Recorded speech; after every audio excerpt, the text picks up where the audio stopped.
Human Rights Watch, U.S. policy is fueling migration to the dangerous Darien Gap. The policies of the United States and other governments across the Western Hemisphere to reduce the flow of migrants are instead fueling the historic levels of people moving through a dangerous jungle between Panama and Colombia, according to a report released this week by a prominent human rights organization. The investigation suggests that restrictions on movement from South American countries to Mexico and Central America, often promoted by the United States government, have contributed, in combination with an increase in migration from South America to the United States, to sharp increases in numbers of people crossing the Darien Gap, exposing them to abuse, including sexual violence, and empowering organized crime in the area, reads the new Human Rights Watch report released Thursday.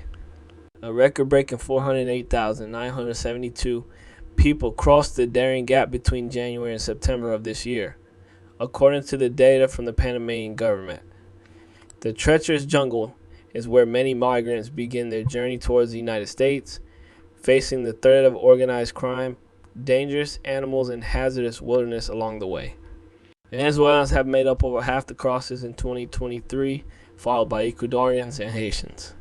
The America's Director for Human Rights Watch, Juanita Goetas, said during a Thursday morning press conference that after Mexico and other countries enacted visa requirements for Venezuelans and Ecuadorians, more people had undertaken the dangerous Darien journey. The group also found a similar result after the creation of a Biden administration parole program that allows Cubans, Haitians, Nicaraguans, and Venezuelans to live and work in the U.S. for 2 years.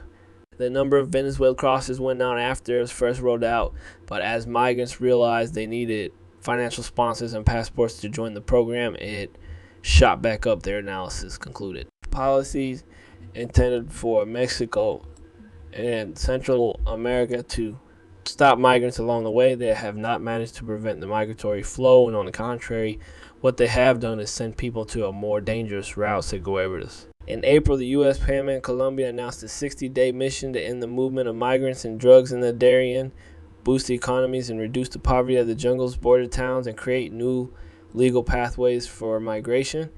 But experts have criticized the attempts to shut down the migration route.